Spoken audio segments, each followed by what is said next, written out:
बिस्मिल्लाहिर्रहमानिर्रहीम। अस्सलाम वालेकुम दोस्तों, मैं Marid Salim. Welcome to my YouTube channel Novel Orchid. कैसे हैं आप सब लोग जी? तो गाइस, आज हमने पढ़ना है नावल जुनून के कारोबार में, रिटन बाय एमल अब्दुल की सेकंड एपिसोड। तो इस नावल के जो ऑल कॉपीराइट्स हैं वो नावल ऑर्चिड के पास रिजर्व्ड हैं, तो इसको कॉपी पेस्ट करने से गुरेज करें। और मैं आप सबसे नाराज़ हूँ, मैंने नहीं बोलना आप सबसे, मैंने आज बातें भी नहीं करनी है आप लोगों से। यार, इतना आप लोगों को इस नावल का वेट था, इतना सारे मुझे कह रहे थे कि नावल अपलोड करें, नावल अपलोड करें, लेकिन रिस्पॉन्स बहुत डिसअपॉइंटिंग था। इतना डिसअपॉइंटिंग रिस्पॉन्स, इतना। मैं ये उन लोगों को नहीं कह रही जिन्होंने रिस्पॉन्स दिया है, वो कुछ मेरे लिसनर्स ऐसे हैं जिन्होंने अपना रिस्पॉन्स ज़रूर शो किया। उनसे नाराज़ नहीं हूँ मैं, उनसे मैं थोड़ी थोड़ी बात कर लूँगी बीच में, लेकिन बाकी मैं किसी से नहीं बोलती। यार, ऐसे नहीं फिर होता ना। आप लोगों के लिए मैं इतनी वो कर रही हूँ, पहले आप लोगों की वजह से, मैंने कहने की वजह से स्टार्ट किया ना, तो आप लोग उस पर रिस्पॉन्स ही नहीं दे रहे, बिल्कुल रिस्पॉन्स नहीं दे रहे। हालांकि जितना अच्छा, जितना आप लोगों को, मुझे तो लगता था कि आपको इस नावल का बहुत ज़्यादा वेट है, तब आप लोग के टेक्स्ट भी बहुत ज़्यादा आते होते थे कि नावल कब स्टार्ट करना है, कब स्टार्ट करना है। लेकिन अभी आपका नो रिस्पॉन्स मुझे बहुत ज़्यादा बुरा लग रहा है, तो इसलिए मैंने आपसे बातें नहीं करनी आज वाली एपिसोड में। और मैंने ये एपिसोड भी अपलोड नहीं करनी अभी। मैंने आपका रिस्पॉन्स उस पर पहले वाले एपिसोड पे आएगा तो मैंने नेक्स्ट एपिसोड देनी है। मैंने यही रूल रख लेना है, इस नावल का यही रूल है, एक एपिसोड पर रिस्पॉन्स होगा तो देन नेक्स्ट एपिसोड आएगी आपकी, ठीक है? तो आए पढ़ते हैं जुनून के कारोबार में, रिटन बाय एमल अब्दुल की सेकेंड एपिसोड। तो उससे पहले अगर आपने मेरे चैनल नावल ऑर्चिड को सब्सक्राइब, बल्कि आज करना होगा तो कर लेना, मैं तो आपसे बोलती नहीं हूँ ना, तो मैंने नहीं फिर बोलना। तो इस नावल के कॉपीराइट्स हैं वो नावल ऑर्चिड के पास रिजर्व्ड हैं। अगर कोई कॉपी पेस्ट करेगा तो फिर अच्छा नहीं होना, ना कीजिएगा। मैं पहले बड़ी दुखी हूँ, आज मैंने नास्ताना में बड़े सती हुई हूँ।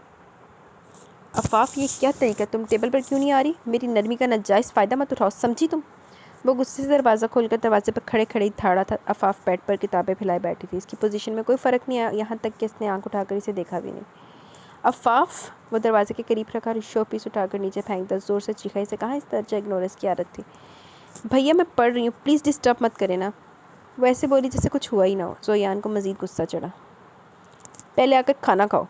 अब अंदर दाखिल होकर बोला था। अफाफ ने खामोशी से देखा, फिर बोली तो लहजा अब भी किसी भी तासुर से आ रही था। मैं शाम में बर्गर खा चुकी हूँ, अभी भूख नहीं है। तुम जानती हो मैं तुम्हारे बगैर खाना नहीं खाता, फिर भी नहीं आओगी? जोयान का लहजा इस पर कदरे नरम हुआ, इसकी जान से अजीज़ बहन का मामला था। जड़ा मामला तो ही बिगाड़े। नहीं, एक लफ्ज़ी जवाब देते इसे आंसुओं का गोला अपने हलक में अटकता महसूस हुआ। इफ़ी, तुम किसी गैर के लिए मुझे परेशान करोगे अब अपने भैया को? अब वो इसके करीब बेड पर आकर बैठा और एक हाथ से इसकी थोड़ी छूते हुए चेहरा ऊपर किया, और जो आंसू ज़ब्त कर रही थी इसके चेहरा ऊपर करते ही आंसू बंद तोड़कर बह निकले। अफाफ, तुम रो रही हो? अनबिलीवेबल। वो यकीनी से देखने लगा, इसने कब अपनी बहन को रोते देखा था? वो तो हमेशा खिलखिलाती रहती थी। वो गैर नहीं है भैया, आपने इनकी बहुत इंसल्ट किया, वो मेरी गेस्ट थी and it's hurting me most. वो रोते हुए हिचकियों के दरमियान बोली। जोया ने इसके रोने की वजह पर दांत जमाए। यानी तुम्हें कल आई औरत की बेइज्जती पर एतराज़ है, बाकी किसी चीज़ पर नहीं?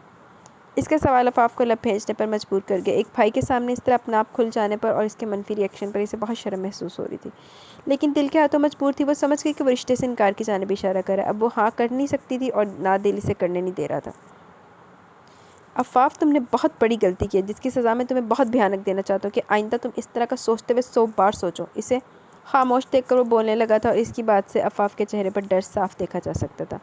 लेकिन तुम मेरी बहन ही नहीं, मेरी ज़िंदगी हो, मेरे जीने की वजह। मैं चाहकर भी तुम्हें कोई सज़ा, कोई सरजनिश नहीं कर पा रहा।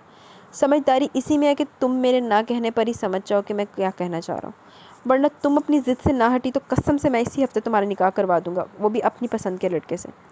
शुरू में इसकी बात ने जहाँ इसे शर्मसार किया, वहीं आखिर में वो खौफ और डर से आंखें फाड़े इसे देखने लगी।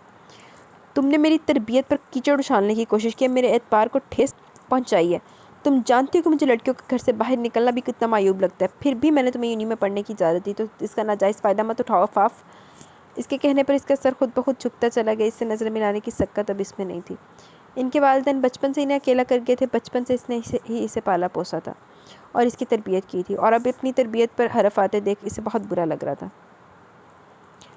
तुम्हारे बारे में हर फैसला मैं करूँगा। दूसरों को होता होगा इख्तियार खुद से फ़ैसले लेने का, लेकिन तुम अपने भाई पर डिपेंड करती हो। ये हक़ मैं तुमसे शुरू से ही ले चुका। अब शराफत से ये रोना धोना बंद करो और खाने पर आओ। और संजीदगी से वह दो टोक बात कहते बेड से उठा, वो सर झुकाए बैठी आंसू बहाती रही। भैया, एक बार आप enough Afaf Mughal, enough is enough. मैं तुम्हें कुछ कह नहीं रहा, इसका मतलब ये नहीं कि मैंने तुम्हारी गलती माफ़ कर दी है। जिस कदर तुमने मुझे तकलीफ़ पहुंचाई है इसका तुम्हें अंदाज़ा भी नहीं। एक औरत मेरे घर पर तुम्हारी सवाली बनकर आ बैठी, तुम 2 दिनों से इसके वेलकम के लिए पलके बिछाए बैठी और मुझे ज़रा भनक भी नहीं पड़ने दी। मैं उल्लू का पट्ठा हूँ ना, मुझसे बातें छुपाई जाए और मुझे पता भी ना लगे। मुझे इस वक्त अपनी बेखबरी पर गुस्सा आ रहा है। एकदम से तुम्हारे रिश्ते की बात की जाए और तो मेरा रिएक्शन ऐसा ही होगा ना। ऊपर से तुम्हें इसकी इंसल्ट भी इतनी परवाह हो रही है, वो यही डिज़र्व करती थी। अब मैं कुछ ना सुनूँ, समझी तुम? वो इसकी बात काट कर इतनी ज़ोर से गर्जा के दरो दीवार हिल कर रह गया। अफाफ भी बुरी तरह चौंकी और डर कर बेडशीट मुट्ठियों में जकड़ गई, जबकि ज़ोयान इसे डरा सहमा देख दरवाज़ा ज़ोर से बंद करता वहाँ से तनफन करता निकल चला गया। भैया मैं आपको कैसे बताऊँ, मैं माहिर के बगैर नहीं रह सकती। वो मेरा इश्क है भैया, मेरा सब कुछ। प्लीज़ भैया मुझे माहिर दे दें, मुझे वो और कुछ नहीं चाहिए प्लीज़। वो बेड पर गिरती फूट फूट कर रोती बड़बड़ा रही थी, तड़प रही थी। इसे इसका इश्क चाहिए था, जबकि इसकी पुकार सुनने वाला कोई नहीं था। इश्क करन तो पहले भैया का मुँह देख लेना सी। रात अफाफ से हुई तलक कलामी के बाद वो इसके रूम में नहीं किया और ना ही वो नीचे आई थी। इसके रवैये ने इसे अच्छा खासा परेशान कर डाला था। इसकी ज़िद इसे नादानी लगी कि अक्सर लड़कियां कॉलेज या यूनी में अपनी इमेच्योरिटी और लाउबालीपन की वजह से ऐसे गरीब लड़कों के झांसों में फंस जाती हैं, जो इसी की तरह के अमीर लड़कियों की ताक में होते हैं कि कब वो इन पर फिदा और वो इन्हें अपने बस में करके इनसे अपने काम निकलवाएं। ज़ोयान के मुताबिक अफाफ और माहिर की मोहब्बत भी वक्ती जज्बा या वक्ती इंजॉयमेंट थी, जो चंद दिन में जोश दिखाकर झाग की तरह बैठ जानी थी। इसलिए वो इस पर ज़्यादा तवज्जो नहीं दे रहा था, इसे बस अफाफ की टेंशन थी,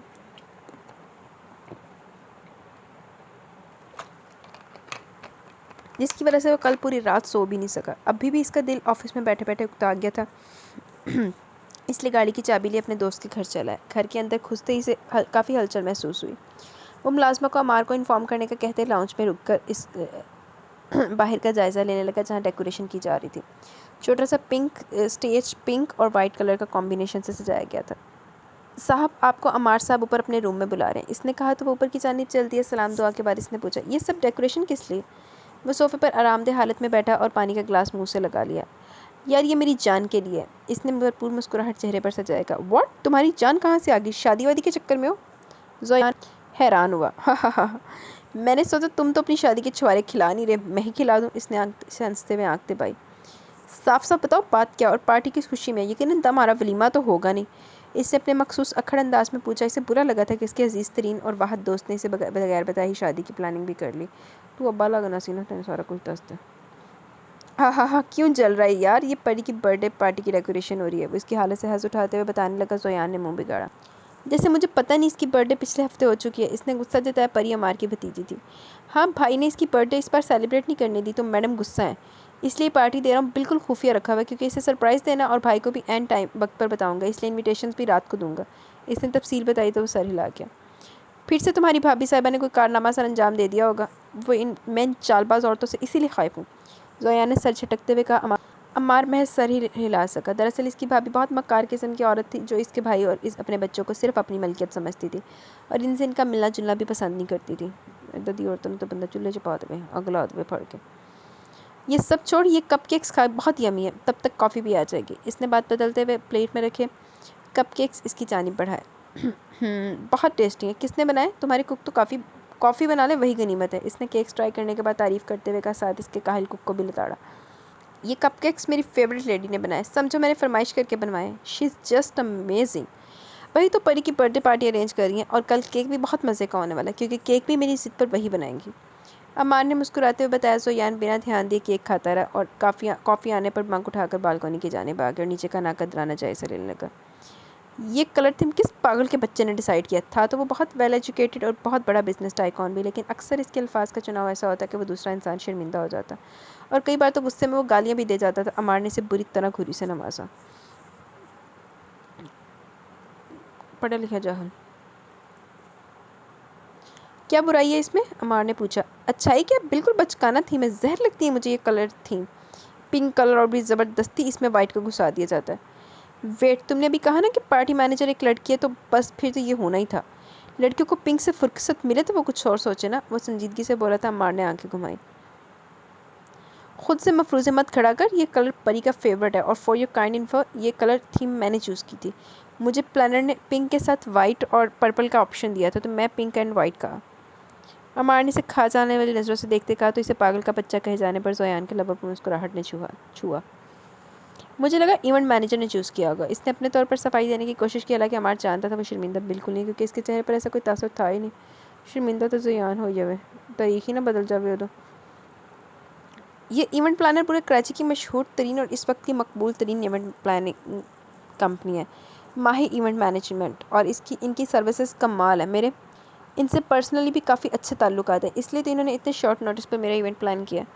इसने इसकी मालूमात में इजाफा किया। ज़ोयान लापरवाही से कंधे उचका गया। लेट्स सी कितनी अच्छी सर्विसेज हैं। वो आईब्रो उचका कर बोला। इससे पहले अमार कुछ कहता, वो दोनों नीचे से आती आवाज़ों की जानिब मुतवज्जो हो गए। यार है ना, आप ऐसा कैसे कर सकती हैं? वो मेरी कमाई से आपको दिलाया हुआ पहला गिफ्ट है और आप इसे भी दूसरों के फंक्शंस की जीनत बनाएंगी। इसने झंझलाहट से पूरे अंदाज में कहा, जबकि दूसरी आवाज़ कदरे पतली और प्यारी थी। माहिर को तो वो ऊपर से देख सकते थे, जबकि मावरा की इसकी तरफ पीठ थी। तो अब इतनी जल्दी दूसरा फ़ानूस कहाँ से अरेंज होगा? तुम लोग की गफलत की वजह से इतना बड़ा नुकसान हो गया और मैं अपने काम में हेर फेर बिल्कुल नहीं करूँगी।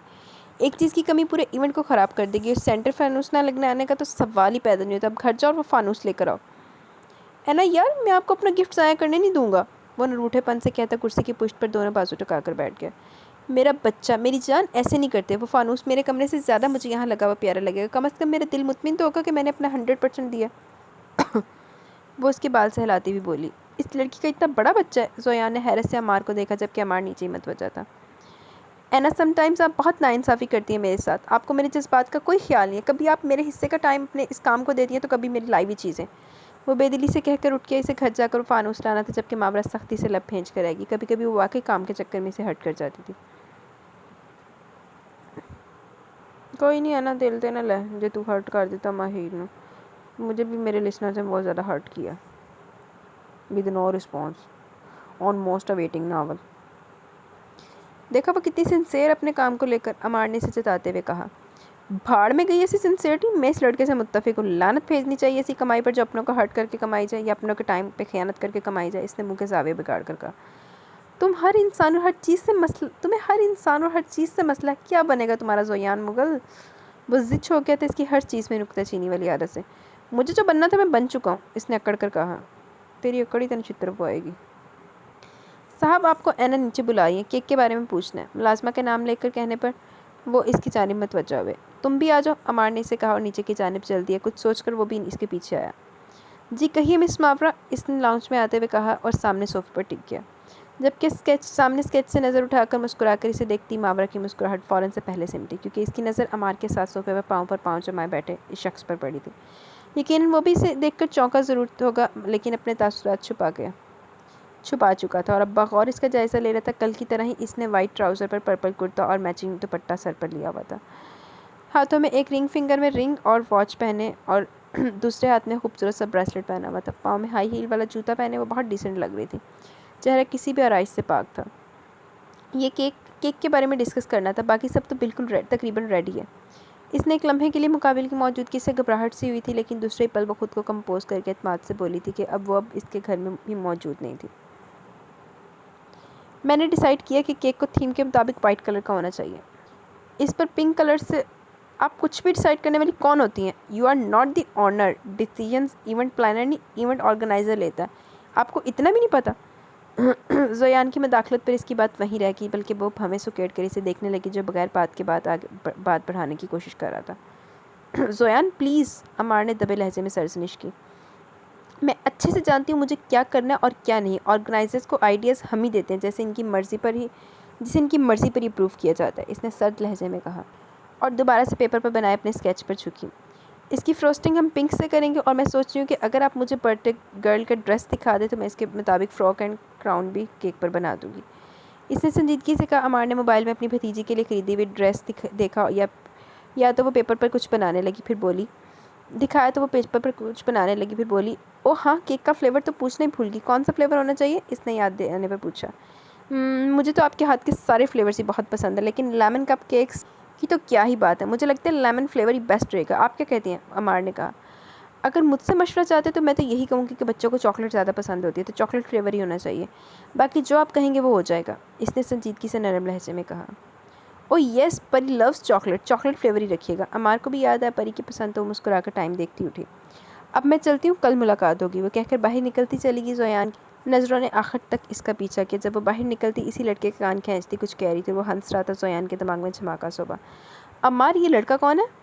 इसने जल्दी से पूछा, टांग पर टांग उतारते हुए पल में सीधा हुआ था। ये माहिर है, मावरा खान का भतीजा। मावरा से 8-9 साल छोटा है, लेकिन लगता है इससे भी बड़ा है। माहिर के पेरेंट्स नहीं है, मावरा इसकी माँ बाप सब कुछ है। वो अभी पढ़ रहा है और पढ़ाई के साथ साथ पार्ट टाइम जॉब भी करता है और मावरा के काम में इसकी हेल्प भी। बहुत अच्छे हैं दोनों। अमार ने तफसील से बताया। ज़ोयान लब दांतों में दबाई पुरसोच सा गैर मुरई नुक्ते को घूरने लगा। इसके जहन में अफाफ की बातें घूमने लगी, जबकि अमार इसके तासुरात का बगौर जायज़ा ले रहा था। लड़के में कोई बुराई तो नहीं है ना? मतलब अरे बिल्कुल नहीं, बहुत अच्छा माहिर, इवन हीरा है हीरा। इतना अच्छा लड़का आजकल के दौर में मिल पाना बहुत मुश्किल है। इसकी तरबियत का सारा क्रेडिट इसकी आना को जाता है। मावरा ने बहुत नज़र रखी हुई है इस पर। इसकी आधी बात काट कर ही वो बोलने लगा, अमार के फैमिली टर्म्स थे मावरा के वालिदैन से, इसलिए वो इनके बारे में सब कुछ जानता था। इसने पुरसोच अंदाज में सर हिलाया और इससे मुसाफा करता उजलत में बाहर निकला, लेकिन माहिरी से कहीं नज़र न आया तो वो हाथ पे मुक्का मारते अपनी गाड़ी में बैठकर घर की जाने पड़ गया। उन पे पता नहीं गंदे जहन दे विच केड़ी सोच खुराफाती सोच आई। रात को जब वो डिनर टेबल पर आया, अफाफ अब भी वहाँ मौजूद नहीं थी। इसे गुस्सा तो बहुत आया, लेकिन कल की तरह आज का डिनर भी वो स्किप नहीं करना चाहता था, इसलिए दोबारा से इसके रूम की जानिब बढ़ गया। दरवाज़ा नॉक करते जैसे इसने खोला तो नीम अंधेरे ने इसका इस्तकबाल किया। वो हैरान हुआ, इतनी जल्दी वो कैसे सो सकती थी। वो लाइट ऑन करते आगे बढ़ा तो इसे बिस्तर में दुबके पाया। अफाफ मेरा बच्चा, क्या हुआ, तुम सो रही हो? इसने परेशानी से इसकी पेशानी छूते बोला तो वो चौंका। इसकी पेशानी आग की तरह दहक रही थी। ज़ोयान थक से रह गया। इफ़ी मेरी जान, तुम्हें तो बुखार है, कब से बुखार? और तुमने बताया क्यों नहीं? सब कहाँ मरे हुए थे? किसी ने तुम्हें देखा क्यों नहीं? हाँ, इसकी हालत देखते इसकी परेशानी और गुस्सा सवा नेज़े पर पहुँच चुका था। पल में ही वो तमाम मुलाजमाओं को इसके कमरे में तलब कर चुका था और अभी सब सर झुकाए खड़े थे। अफाफ नकाहत की वजह से बिस्तर पर बेसुध पड़ी थी। साहब, बीबी को सुबह दवा दी थी मैंने, साइमा ने डरते डरते बताया। तो मुझे क्यों नहीं बताया? डैमिट, मेरी बहन यहाँ बुखार में फनक रही है और मुझे खबर ही नहीं है। वो गुस्से से धाड़ा। सब ने एक दूसरे को देखते नजर झुका ली। भैया, मैंने ही आपको बताने से मना किया था। अफाफ की आवाज़ पर वो इसकी जानिब मुड़ा, बेयकीनी से इसे देखा। इसकी नज़रों में बहुत दुख था, अफसोस था, जिसे देख अफाफ नज़र झुका गई। नाराज़ की तो बंदा मना ही करेगा ना। सब दफ़ा हो जाए यहाँ से, मुलाजमीन को कहते हुए अफाफ की जानिब बढ़ा। इसी असला में डॉक्टर भी आ गया और डॉक्टर के चेकअप करने तक वो बेचैनी से चक्कर काटता रहा। डॉक्टर ने इसे मौसमी बुखार कहा था और दवाओं का नुस्खा इसे थमाकर चलता बना। ड्राइवर को दवा लेने भेजकर ज़ोयान वापस इसके रूम में और इसके करीब बेड पर बैठ गया। बचपन में जब कभी तुम्हें बुखार होता था तो तुम मामा बाबा को बताने से पहले मुझे बताती थी, ताकि मैं तुम्हें इंजेक्शन से बचा लूँ। लेकिन अब तुम इतनी बड़ी हो चुकी हो कि अपना इलाज खुद ही कर लेती हो। ये मुलाजमत तुम्हें मुझसे बेहतर हमदर्द लगती है, जो तुम मुझसे पहले इनके पास जाने लगी हो। भैया शट अप, मेरी बात सुनो, पूरी सुनो। इसके टोकने वो बुरी तरह से झिड़क की और अपनी बात जारी रखी। तुमने जानबूझकर मुझे हर्ट करने की कोशिश की और ये बुखार भी मौसमी नहीं है, मैं अच्छी तरह से जानता हूँ। इसने कहते हुए इसकी निगाहों से निगाहें मिलाई तो फ़ौरन नजर चुरा गई। यार एक तो बच्ची कुड़ी की तबीयत खराब है कि तेने बिल्कुल ही बच्ची समझा, तो तबीयत खराब हो तो हो रही सान चढ़ी जाता तो सिर से। तुम मुझे मजबूर नहीं कर सकती कि मैं तुम्हारे मतलब जज्बात में आकर कोई फ़ैसला लूँ, लेकिन तुम्हारी ये हालत मुझे कोई कदम उठाने पर मजबूर कर रही है। इसने मुकम्मल संजीदगी से कहते इसका सुकून गारद किया था। भैया प्लीज़, नहीं, मैं मर जाऊँगी माहिर के बगैर। वो बहुत अच्छा है भैया, आप इससे एक बार मिलकर तो देखें। मैं किसी और से शादी नहीं कर सकती भैया, मुझे ये सज़ा मत दें प्लीज़। वो किसी डर के ज़ेरे असर इसके कंधे से लगकर फूट फूट कर रोते हुए बोली। ज़ोयान बगैर किसी तासुर के इसके सर को देखे गया। अफाफ, कंट्रोल योरसेल्फ, वो इसे सीधा करते हुए तनबीही लहजे में बोला था। वो इससे अलग होती, मज़ीद बिलक बिलक कर रोई। वो अब ना बोलती तो कभी अपनी खुशियों को ना पा सकती, इसलिए शर्म हया और डर एक तरफ रख कर वो इसे इल्तिजाएं कर रही थी। सही बात है, बोल ले हुणे भैया, please please try to understand. हम दोनों एक दूसरे को पसंद करते हैं, प्लीज़ भैया ऐसा मत करें। मैं मर जाऊँगी माहिर के बगैर भैया, मैं इसके बगैर नहीं जी पाऊँगी। मेरे बगैर रह लोगी? ज़ोयान का लहजा आम सा था, लेकिन अफाफ को इसके लहजे में अजीब सी तलखी महसूस हुई। भैया, व्हाट भैया? हाँ, तुम रह लोगी मेरे बगैर, बल्कि इस शान शौकत आसाइशों के बगैर भी रह लोगी, लेकिन कितने दिन? हाँ, कितने दिन गुजारोगे इस घुटनज़दा गंदे माहौल में? तुम्हें घिन आएगी इसके घर और मोहल्ले से, तुम नहीं रह पाओगी अफाफ वहाँ। मैं जानता हूँ, मैं तुम्हारा भला सोच रहा हूँ मेरी जान, मुझे अपना दुश्मन मत समझो। तेज़ लहजे में बोलते बोलते इसका लहजा नरम और इल्तिजाइया सा हो गया था। अफाफ घुटनों में सर गिराकर बेतरा रोने लगी। भैया आप ऐसा करें, मेरी शादी किसी से मत करें, कभी नहीं। मैं किसी से शादी नहीं करना चाहती माहिर के अलावा। सूजी आंखों से इसकी जानिब देखती हुए मिन्नत करी थी। ज़ोयान बगौर इसे देखने लगा। इसकी हालत इसकी बर्दाश्त से बाहर थी। अभी तुम दवा लेकर आराम करो, इस बारे में बाद में बात करेंगे। मैं दूध का गिलास भिजवाता हूँ, वो कहकर इसके सर पर प्यार करता उठा जब इसने इसे अपने हाथों में थाम लिए थे और आंखों में खौफ, डर, जिद, जुनून, मोहब्बत, इल्तिजा जैसे कई जज्बे लिए इसे देखने लगी। ज़ोयान बेबस होकर रह गया। सर हिलाकर इसने हौसला देते बाहर निकल गया, जबकि अफाफ फिर से बेड पर गिरकर रोने लगी थी। इसे ये डर खाया जा रहा था कि भैया ने इसकी शादी तय कर दी तो इसका क्या होगा। वो कैसे किसी के साथ ये बंधन बांध सकती है, कैसे इन सबको रोक सकेगी। वो तो माहिर से भी कुछ नहीं कह सकती थी। अगर ये सब बता देती तो वो ज़रूर इसे कोई इंतहाई कदम उठाने के लिए मजबूर करता, और वो हरगिज़ ऐसा कुछ नहीं चाहती थी। एक ज़यान ने माहिर दी भी ज़िंदगी ख़राब की ते अफाफ दी भी की हुई।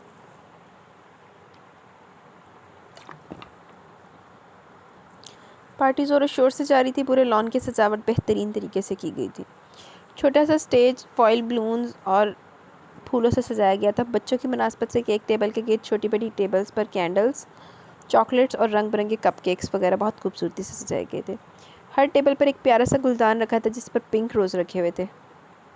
मेहमानों की आमद शुरू हो चुकी थी। सबको मशरूबात सर्व किए जा रहे थे, जबकि वो किचन में खड़ी केक की फ्रोस्टिंग को आखिरी टच दे रही थी। जब वो किचन में दाखिल हुआ था, ब्लैक 3 पीस में वो अपने दराज़ के साथ कदम कदम चलता इसके करीब चला है। जब इसकी नज़र इसके चमचमाते जूतों से होती इसके चेहरे पर पड़ी, वो चौंकी ज़रूर, लेकिन बगैर महसूस हुए दोबारा अपने काम में मसरूफ़ हो गई। सुनो, तुम फ्री होकर मेरी बात सुनो, मुझे तुमसे बहुत ज़रूरी बात करनी है। वो हुक्म सादर करते पलटने लगा जब इसकी सख्त आवाज़ ने इसके कदम जकड़े। मैं आपकी नौकर नहीं हूँ और ना ही किसी के अहकामात सुनने की आदी हूँ, इसलिए बेहतर होगा कि तमीज़ से बात करें और कोई काम है तो रिक्वेस्ट करें। मैं तुमसे रिक्वेस्ट करूँ? इसने खुद की जानिब उंगली से इशारा करते हैरत से पूछा। वो सर झटक कर दोबारा से अपने काम में मगन हो गई। और नौकर की अजीब बात की है तुमने। मेरे दोस्त की नौकर मतलब मेरी। That's not a big issue. वो तमस कर चेहरे पर सजाए बोला। मावरा का चेहरा पल में मतगैर हुआ। इसे बुरा लगा था इसका ऐसे कहना। जिसकी जितनी सोच है वो इतना ही सोच सकता है। एक जुमले ने ज़ोयान मुगल को दांत पीसने पर मजबूर किया, जबकि वो अब केक पर नाम लिखने लगी थी। फिर कुछ सोचने लगी और अमार को कॉल मिलाई। अमार, सॉरी टू डिस्टर्ब यू, लेकिन मुझे परी का नाम नहीं पता। प्लीज़ इसका पूरा नाम बता दे ताकि मैं अभी इसके मुंह पर बात इसके मुंह में थी जब ज़ोयान की हरकत देखते हुए इसके मुंह से चीख निकलते निकलते बची। इसने मुंह पर हाथ जमाकर खुद को बमुश्किल चीखने से रोका था। कुछ अवल मार दी थी ज़ोयान साहब ने। परिशे नाम है इसका। जल्दी से केक रेडी कर दें, कट करने का टाइम हो गया। वो बोल रहा था जबकि वो तो कब से मोबाइल स्लैब पर रखकर केक की जानी पड़ चुकी थी, जो साइड से बिल्कुल ख़राब हो चुका था। केक से होती हुई इसकी नज़र ज़ोयान पर गई, जो इसकी हालत एंजॉय करते हुए अपनी उंगलियों पर मौजूद केक को मज़े से खा रहा था। देखिए, जानवर डंगर ने कुछ ना कुछ तो जान चढ़ानी सी। चवल जिया। टेस्ट अच्छा है, सबको पसंद आएगा, पर शक्ल तो इसकी बिगड़ गई है। अफसोस, ज़ोयान मुगल खुद से उलझने वालों की यही हालत करता है। वो कहकर अपनी जेब से रुमाल निकालकर इसे अपनी उंगलियां साफ़ करते बाहर निकल गया, जबकि वो परेशानी से केक को देखने लगी और सर पकड़ कर बैठ गई। डंगर जी नाल ज़रूर पंगा लेना सी, लेकिन वो काबल ही सी इज्जत दे तो काबल है ही नहीं, तो हुन अपना नुकसान करा के बह गई। हाय मावरा, कैसी हो? और मुबारक हो एक और कामयाब इवेंट ऑर्गेनाइज करने पर। किसी की आवाज़ इसके कानों में पड़ी जो मावरा से बात कर रही थी। मावरा ने दिलकशी से मुस्कुराते हुए इसे जवाब दिया। जब इसकी नज़रें इससे मिली, वो तनफ्फर से नज़रें फेर गई। थैंक यू, इसने आजी से कहा। माहिर कहाँ है? हर इवेंट में तुम्हारे साथ होता है, इसने पूछा तो वो मुस्कुराई। इसकी तबीयत कुछ ठीक नहीं थी, इसलिए वापस चला गया। वो बातों में मगन हर एक से दाद वसूल करती मुस्कुरा रही थी, जबकि वो एक कोने में बैठा मुसलसल इसे नज़रों की जद में रखते हुए घूरे जा रहा था। मावरा भी इसकी नज़रें खुद पर महसूस करती है उकता चुकी थी। ना तो हो गए, पीछे पे आ गए जानवर जे हो। पिंक कलर के शॉर्ट फ्रॉक पर वाइट पजामा पहने और वाइट ही शिफॉन का दुपट्टा आज भी सलीके से लिए मेकअप के नाम पर बड़ी बड़ी भूरी आंखों में काजल डाले वो बहुत हसीन लग रही थी। देखने में कहीं से भी वो 30 साल की नहीं लगती थी। ये पैसे पकड़ो और इस लड़की को ऊपर भेजो। वो वेटर को चंद बड़े बड़े नोट पकड़ाकर ऊपर की जानिब बढ़ गया, जबकि वेटर की आंखों में चमक लिए मावरा की जानिब बढ़ा। दबे पाँव रूम में दाखिल होते से जिस चीज़ का एहसास हुआ सबसे पहले हुआ था वो था अंधेरा। पूरा कमरा मुकम्मल तारीकी में डूबा हुआ था। दबे पाँव चलते इसने बेड की जानिब कदम बढ़ाए। इसे पता था कि बेड पर दुबका वजूद तेज़ बुखार में फनक रहा था। वो पीछे से इसके बेड पर आते इसे हसार में ले चुका था। आफाफ ने अजीब से एहसास के ज़रिए से कसमसा कर आंखें खोली तो बेदार होते ही इसे अपने पेट पर इसके सख्त हाथों की गिरफ्त महसूस हुई। इससे पहले वो चीखती, माहिर ने झटके से इसका रुख अपनी जानिब करते इसके मुंह पर हाथ रख दिया था। वो अंधेरे में आंखें फाड़े इसे देखने की कोशिश करने लगी, लेकिन नामुमकिन रही। इसके कसमसाने और घबराने पर इसके चेहरे को दिलकश मुस्कुराहट ने छुआ। मैं हूँ मेरी जान, तुम्हारा माहिर। इसने इसकी पेशानी पर लब रखते हुए इसकी खौफ से फटी आंखों पर लब रखे तो वो पुरसकून हुई, इसकी गर्दन में चेहरा छुपाकर सिसक पड़ी। अफ़ाफ़, क्या हुआ मेरी ज़िंदगी? वो इसके गिर्द हसार मजबूत करते मोहब्बत से पूछने लगा। इसे कुछ अनहोनी का एहसास हुआ। जब अफ़ाफ़ के बाजू अपनी गर्दन के गिर्द सख्ती से जकड़े और इसे बेतहाशा रोते देखा तो वो भी परेशान हो गया। मम्मा, मुझे बहुत तेज़ बुखार था, तो तुमने कॉल करके पूछा भी नहीं। मम्मा, मैंने तुम्हें बहुत मिस किया। हिचकों के दरमियान मासूमियत से बोलती हुए इसका दिल धड़का गई थी। हाय हाय, कंट्रोल योर सेल्फ। सॉरी मेरी जान, मुझे पता ही नहीं चला, अभी तुम्हारी दोस्त ने बताया तो मैं भागा चला है। वो इसके चेहरे पर चिपके बालों को पीछे करते हुए खमार आलूद लहजे में कहते इसके चेहरे पर झुक चुका था। अपने चेहरे पर जा बजा इसके होंठों का लमस महसूस करते इसने इसकी गर्दन के गिर्द बाजुओं का घेरा मजबूत किया। माहिर। फूली सांसों के दरमियान इसे इतना ही कहा गया। बाएं गाल से आहिस्ता आहिस्ता इसे लबों की जानिब पड़ते महसूस करके वो घबराई सी आवाज़ में से रोकने की नाकाम कोशिश करने लगी। माहिर की ज़िंदगी। इसकी इल्तिजा पर बामुश्किल अपने जज्बात को काबू करते हुए उसकी पेशानी पर लब रखते हुए वो इसे बेड पर डाले मुकम्मल इसके ऊपर झुका हुआ था। माहिर, प्लीज़ जाओ, भैया आ जाएंगे। इसने इसकी आंखों में देखने से गुरेज करते हुए कहा और हल्का सा रुख मोड़ लिया। मैं डरता नहीं हूँ तुम्हारे भैया से, मैं इनकी बहन नहीं, अपनी। प्लीज़ कुछ मत बोलो, दीवारों के भी कान होते हैं। इसकी बात मुकम्मल होने से पहले वो इसके लबों पर हाथ रखते नफ़ी में सर हिलाती परेशानी से बोली थी। माहिर ने इसके अपने लबों पर रखे हाथ को चूमा। वो जल्दी से शर्मा कर अपना हाथ वापस खींच गई। हेलो, गल बहुत अगे तक वधी हुई है। मेरी जान पर इतना जुल्म क्यों किया? खुद पर इस जुल्म की सज़ा मैं तुम्हें ज़रूर दूंगा। ज़रा तबीयत बेहतर हो जाए तुम्हारी, पता भी है मेरी क्या हालत होगी थी तुम्हारी तबीयत ख़राबी का सुनकर, सख्ती से कहते हुए इसे कंधों से पकड़कर हल्का सा झंझोड़ गया था। अफ़ाफ़ हल्का सा मुस्कुराई। इसकी बात पर 4 दिन में ये पहली मुस्कुराहट थी जो इसके चेहरे पर आई थी। आई लव यू माहिर, मोहब्बत का इजहार करती वो फिर से इसकी गर्दन में चेहरा छुपा गई थी। दहकती पेशानी को इसकी ठंडी गर्दन पर लगाने से इसे अनजाना सा सुकून मिल रहा था, जिससे ये अमल वो बार बार दोहराने पर मजबूर थी। आई लव यू मोर, इसने इसे खुद में समेटा। तुम यहाँ आए कैसे? अचानक इसे याद आया तो वो इससे अलग होती पूछने लगी। ऑफ कोर्स खिड़की से, मैं इस घर का मोहतरम दामाद तो हूँ नहीं कि तुम्हारा भाई और नौकर मुझे इज़्ज़तदार तरीके से वेलकम करके बेधड़क तुम्हारे रूम में भेज देते। इसने मुँह के जावे बिगाड़ते हुए कहा तो यकदम वो खिलखिलाई। माहिर बेखुद सा इसकी हंसी की जलतरंग में खोसा गया। दोनों एक दूसरे से फदा। अब तुम्हें जाना चाहिए माहिर, भैया आने वाले होंगे। इसे खुद से दूर करने की कोशिश करती हुई बोली, लेकिन वो बेचारी नाजुक कहाँ इसके लंबे चौड़े वजूद को हिला भी सकती थी कजा के दूर करना। आ जाने दो, पहले मुझे ये बताओ तुमने दवा ली? वो लापरवाही से कहता पूछने लगा। हुणे भैया आ गए ना, तेरी जी दुड़की लगनी ना, दौड़ लगनी, तो फिर तेन पूछांगी मैं कि आने दो भैया नू। अफ़ाफ़ ने नज़रें उठाते इसकी आंखों में झांक कर नफ़ी में सर हिलाया, जहाँ इसके इनकार पर हफ़ की सिमट के आई। खाना भी नहीं खाया होगा यकीनन? दूसरा सवाल पूछा, जिसके जवाब इसने हस्बे तवक्का नफ़ी में ही दिया। तो बेड से उतरते लाइट ऑन करने लगा। अफ़ाफ़ जल्दी से उठकर बैठी कि कहीं वो खाने लेने बाहर ही ना निकल जाए, लेकिन इसे टेबल से KFC के बैग उठाकर टेबल बेड पर लाते देख तमानियत से मुस्कुरा दी। मैंने को पहले इस टाइम अद्धी रात को भुख लग रही थी तो मैंने KFC के बैग सुना दिता।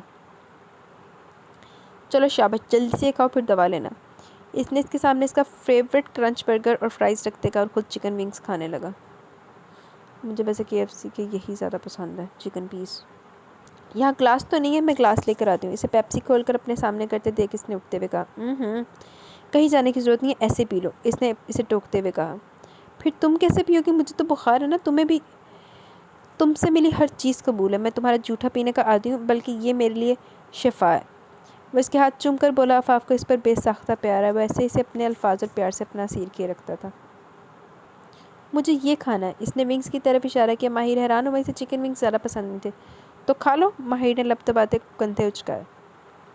नो, वो माथे पर बल लाकर बोली। माहिर हंसती और इसे अपने हाथ से खिलाने लगा, बदले में अपना बर्गर इसे खिला रही थी। थैंक्स। खाना खा लेने के बाद रैपर डस्टबिन में फेंक कर आते माहिर को देखकर इसने कहा, ऑलवेज़ वेलकम माई गर्ल, और याद नहीं तुम्हारे लिए कुछ भी। इसने मखसूस अंदाज में कहते इसके होंठों पर लगे केचप को उंगली से साफ़ करते इसने कहा, और वही उंगली मुँह से लगाने पर वह छेंप सी गई। माहिर दिलकशी से मुस्कुरा दिया। मुंडा बहुत रोमांटिक है। ये बात भी जो ज़यान ने बहुत रोमांटिक होना इनकी मैंने हाले समझ नहीं आई। यह फैसला बता आप लोग ही करेंगे, जो मेरे अच्छे वाले, जो मेरे प्यारे प्यारे लिसनर्स हैं ना, जो मुझे रिस्पॉन्स देते हैं, वो बताएंगे कौन ज़्यादा रोमांटिक है, माहिर या आगे जाके ज़यान। अब इससे ये तो आपको बाद में आगे जाके पता चलेगा जब ज़यान होगा। अब बताओ दवा कहाँ है? इसके पूछने पर इसने साइड टेबल की तरफ इशारा किया तो वैसे मेडिसिन देकर इसकी पेशानी पर प्यार करते खिड़की की जाने बढ़ा। माहिर संभल कर जाना, वो इसके पीछे आती फिक्रमंदी से बोली। डोंट वरी जानू, वो इसे देखकर मुस्कुराया फिर पलटते हुए बोला।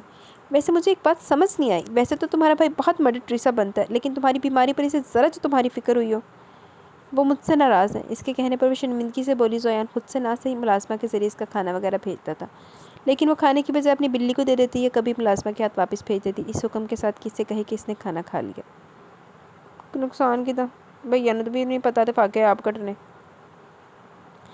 नाराज़गी और गुस्सा अपनी जगह, लेकिन अपनों का ख्याल अपनी जगह। ऐना भी मुझसे नाराज़ होती है, लेकिन मेरी फ़िक्र करना, मेरा ख्याल रखना नहीं छोड़ती, और फ्यूचर में हमारी चाहे जो भी लड़ाई या नाराज़गी हो, हम एक दूसरे का ख्याल करना नहीं छोड़ेंगे। आखिर में इसने शरारत से कहा तो वो खिलखिलाती हुई बोली, हमारी कभी लड़ाई नहीं होगी।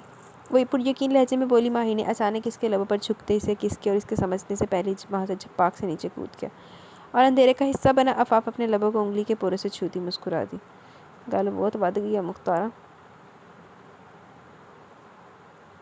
परी, परी बेटा कहाँ हो तुम? क्या काम है मुझसे? वो बेटे के कहने पर परी को ढूंढते हुए इसके कमरे में आई थी, लेकिन अचानक किसी की फौलादी गिरफ्त में जकड़े जाने पर चीखती। इससे पहले मुकाबिल ने इसके मुंह पर हाथ रखते इसकी आवाज़ दबा दी थी। क्या बदतमीजी है? कौन हो तुम?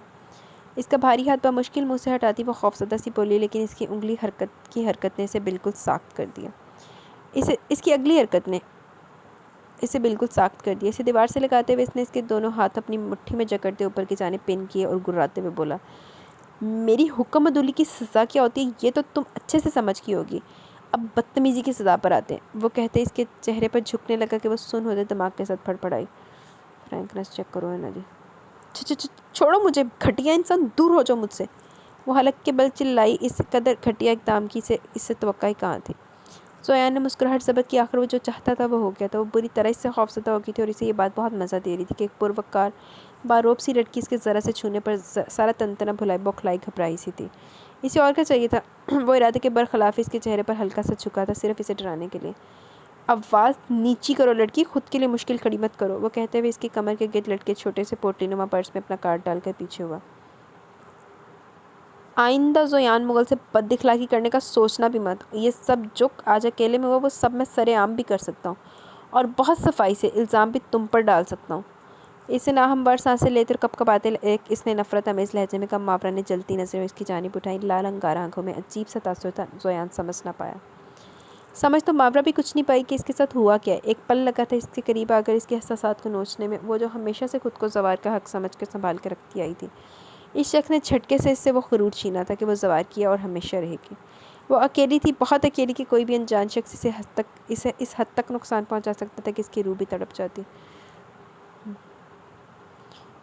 है ही बगैरत ज़ोयान। अपना कार्ड तुम्हें दिया, कल शाम ठीक 4 बजे मुझसे मेरे ऑफिस में आकर मिलना। अभी शायद तुम कुछ भी कहने सुनने की हालत में नहीं रही हो। वैसे बताते आखिर में तमस्कर से मुस्कुराया। एहसास तौहीन से इसका चेहरा तमतमा रहा था। ये शख्स इंतहा से ज़्यादा घमंडी था, जिसे अपने पैसे और ताकत पर बेतहाशा गुरूर था। इसे जाते देख वो अपने एहसासात पर काबू पाती मखसूस सपाट और धीमे लहजे में बोली, रुको मिस्टर, अपना कार्ड अपनी जैसी किसी 3rd क्लास लड़की को देना जो तुम जैसे घटिया शख्स से मिलने की ख्वाहिशमंद हो। मुझे तुम जैसे इखलाक से गिरे हुए शख्स से मिलने का कोई शौक़ नहीं। और हाँ, आज तो तुमने मुझे हाथ लगा दिया। आइंदा अगर छूने की कोशिश की तो तुम्हारा वो हशर करूँगी कि मुँह दिखाने के लायक नहीं रहोगे। सुरख आंखों से कांपती आवाज़ में कहती। आखिर में जब्त खोती वो रो पड़ी। ज़ोयान पहली बार अपने अमल पर कुछ शर्मिंदा सा हुआ, लेकिन अगले ही पल ज़ोरदार कहका लगाकर हंसा। भाई बगैर टीठ आदमी, हमने शर्मिंदा होना सीखा ही नहीं। मेरा सबक सिखाने का अंदाज़ यही है, और जहाँ तक चेहरा छुपाने की बात है तो गालबन ये लड़कियों का काम है। ज़ोयान मुगल तुम जैसी कितनियों को चक्कर थूक चुका है, और वो आज तक मेरा कुछ नहीं बिगाड़ सकी। तुम क्या चीज़ हो? इसने मगरूर अंदाज में कहा। मावरा को एकदम इससे घिन सी आई। तेन दसेगी बेटा, चीज़ बड़ी है मस्त मस्त। औरत को अपनी इज्जत की हिफाजत करनी पड़ती है, वरना माशरे में खुलेआम घूमते भेड़िए पल में इन्हें मसल कर रख देते हैं। फिर औरत के मुकद्दर में ज़िंदगी भर की रुसवाई और आंसू लिखते जाते हैं। इसी डर ने मावरा को भी पीछे हटने पर मजबूर किया था। वो रोते हुए वहाँ से निकल गई। लेकिन जाते जाते ये कहना नहीं भूली, मैं किसी कीमत पर तुम जैसे औबाश फितरत शख्स से दोबारा मुलाकात की तौक़ा नहीं रखती, कजा के खुद आना। इसके कहने पर इसने मुठ्ठियाँ भींच कर खुद पर ज़ब्त किया था। बंदे तो करतूत ही अल्लाह ने, अगले बंदे ने तो यही कोशिश कहना। फिर तकरीबन 1 महीने से ज़्यादा का वक्त गुजर चुका था। सब कुछ अपने मामूल पर था, लेकिन आफ़ाफ़ की तबीयत मामूल पर आने का नाम नहीं ले रही थी। वो ना ही कुछ खाती थी, दवा भी बहुत मुश्किल से लेती और ना ही अपने रूम से निकलती थी। हंसना, बोलना, खेलना, कूदना सब कुछ तर्क कर चुकी थी, यहाँ तक कि यूँ जाना भी। ज़ाहिर इसे कोई बीमारी नहीं थी, लेकिन वक्त पे वक्त का बुखार चढ़ना इसमें कमज़ोरी पैदा कर चुका था, जिसकी वजह से वो 2 बार हॉस्पिटल का चक्कर भी लगा चुकी थी। परसों रात भी ज़ोयान मामूल के मुताबिक खाना लेकर इसके रूम में पहुंचा तो वो बेहोश बेड पर पड़ी थी। इसके तो हाथ पाँव फूल के। हड़बड़ी में वो इसे हॉस्पिटल लेकर पहुंचा तो डॉक्टर ने वही कहा जो हमेशा कहते थे, स्ट्रेस की वजह से बेहोश हो गई है।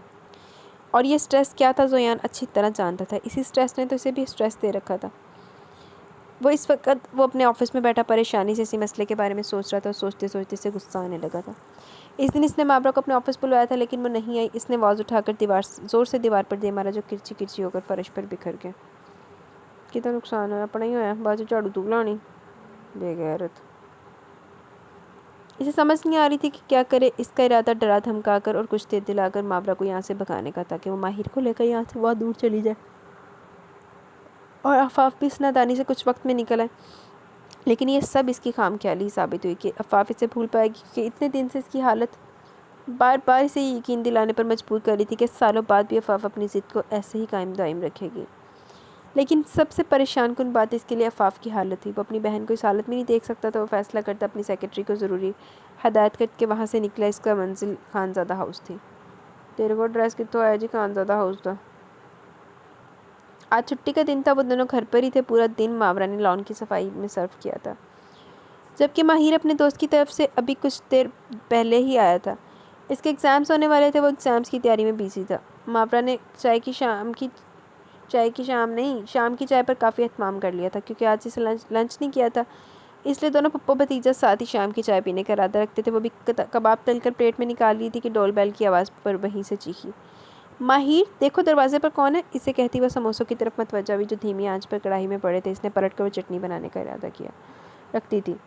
एक सारियाँ खाण पीन दी चीज़ां इन्होंने अज ही दिखाणियां नावल दे विच, कि बाहर से आती आवाज़ों ने इसकी तवज्जो मबसूल करवाई। अरे ये सब क्या? और आप? माहिर की परेशान आवाज़ पर वो चूल्हा बंद करती, दुपट्टा सर पर जमाती बाहर निकली तो लाउंज की हालत देख इसके अवसान खता हुए।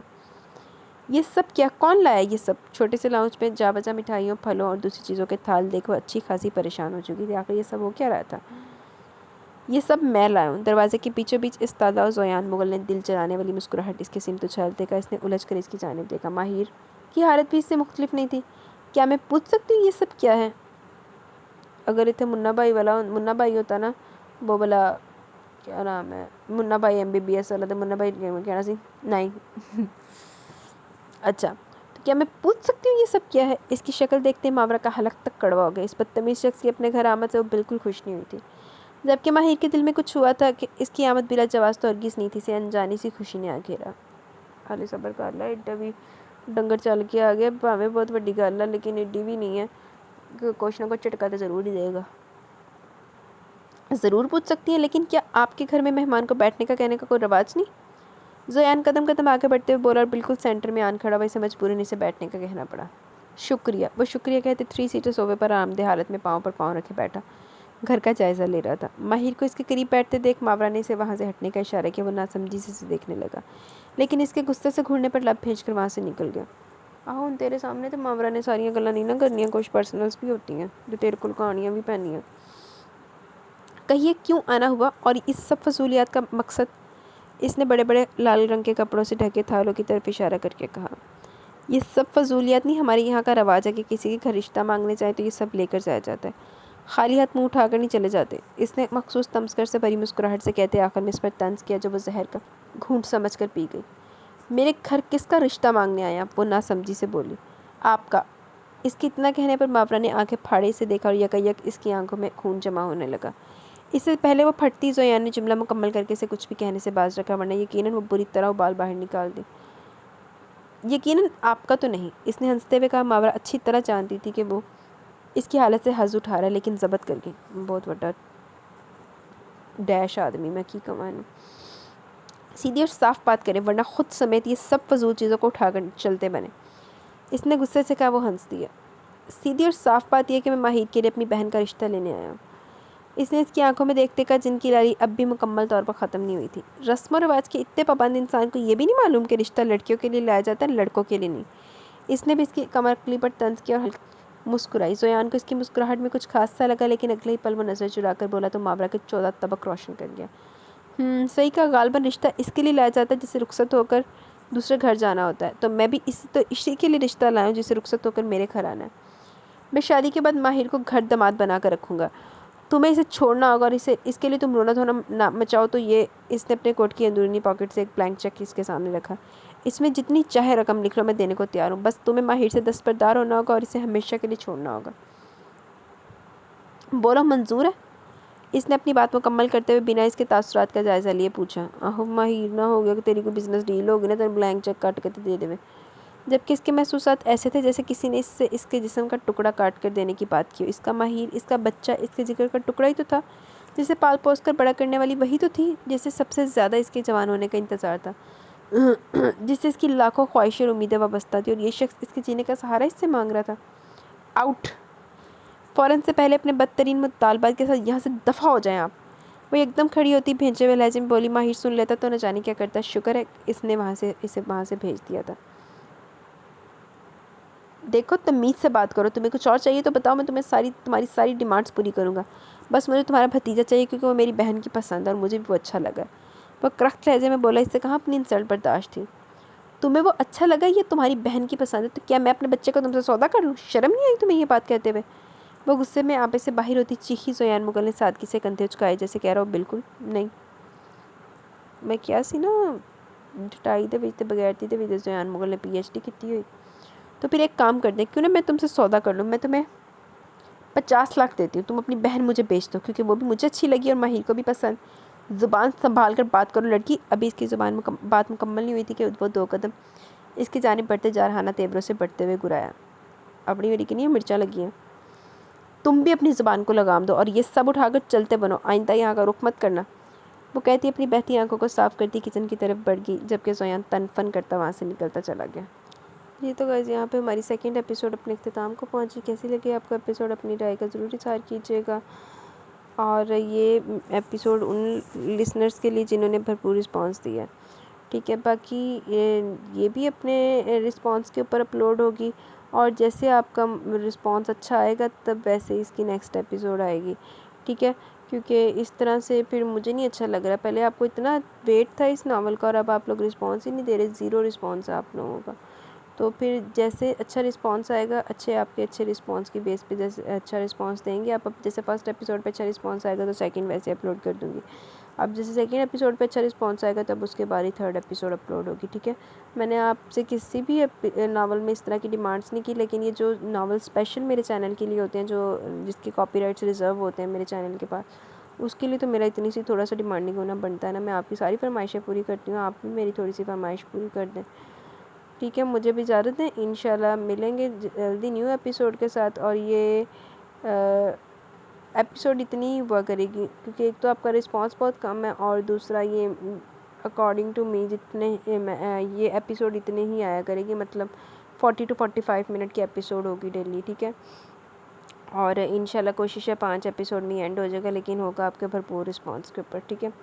तो तब तक के लिए मुझे इजाज़त दें। अपना बहुत सारा ख्याल रखें, दुआ में याद रखें, और मैं नाराज़ हूँ आपसे। अल्लाह हाफिज़।